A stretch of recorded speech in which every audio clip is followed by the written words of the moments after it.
Last several weeks, I've had the privilege of speaking to a number of audiences across the country at screenings of the film Woman in Gold. You may have heard of it.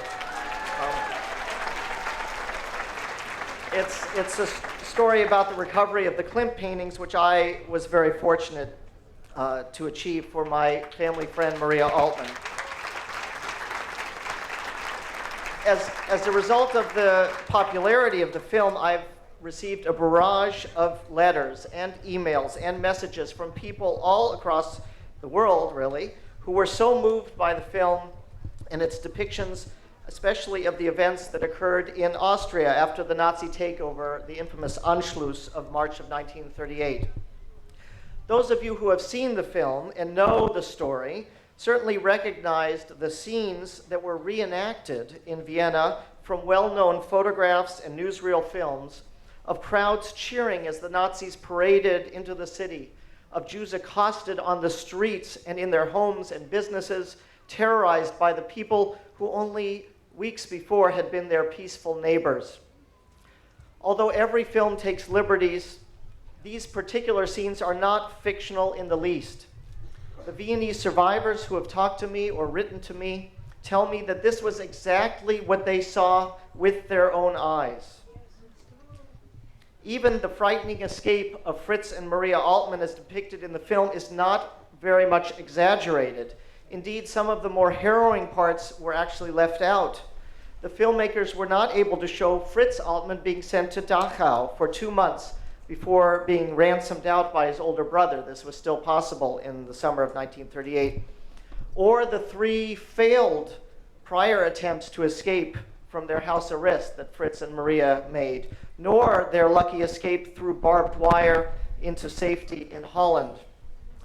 We, the survivors and their descendants, who make a point of remembering, know just how quickly things can change, how evil can spring up and engulf an entire population.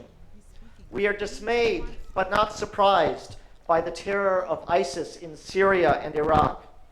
We are disturbed, but not shocked, by the murderous attacks in France, Belgium, and across Europe. To quote the old radio program, we know what evil lurks in the hearts of men because we have seen it visited on our own families. We support this museum because we understand how important it is to remember and for the rest of the world to learn about what happened to our families. We come here today to think about the family members who were lost. We understand that for every single story of escape to freedom, like Fritz and Maria Altman's, there were hundreds who did not make it and who were never seen or heard from again. There's a very moving scene in the film where Maria says goodbye to her parents. In fact, this particular scene was fictionalized. Maria's father died in June 1938, shortly after the Anschluss and a few weeks before Maria escaped. And so I always looked at this scene as fiction.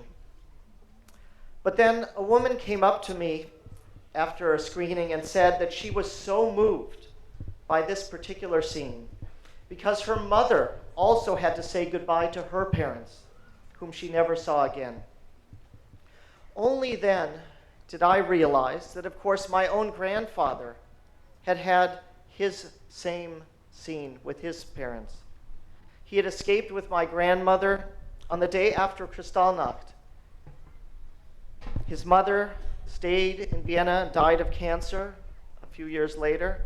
His father, and was speaking about my grandmother and my grandfather and their attitudes, and she reminded me, she said, I knew your grandfather well. I unfortunately never was able to meet him. She said, he was never a happy man.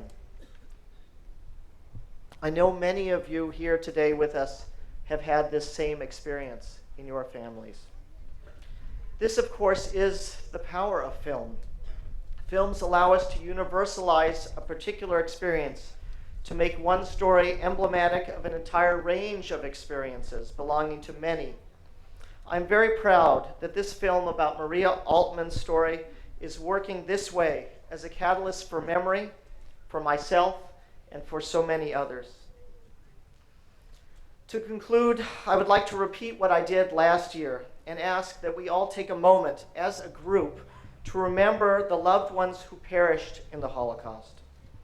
So at the end, I'm going to count 1, 2, 3, and on the count of 3, I would like all of you to say out loud the name or names of the victims you would like us all to remember here today. Say the names, please, with a full voice so we all can hear them, so we can all collectively make their memories our own. So on the count of 3, please. 1, 2, 3.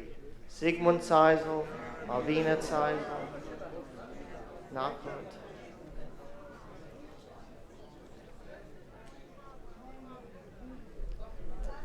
I know many of you could go on for a long time.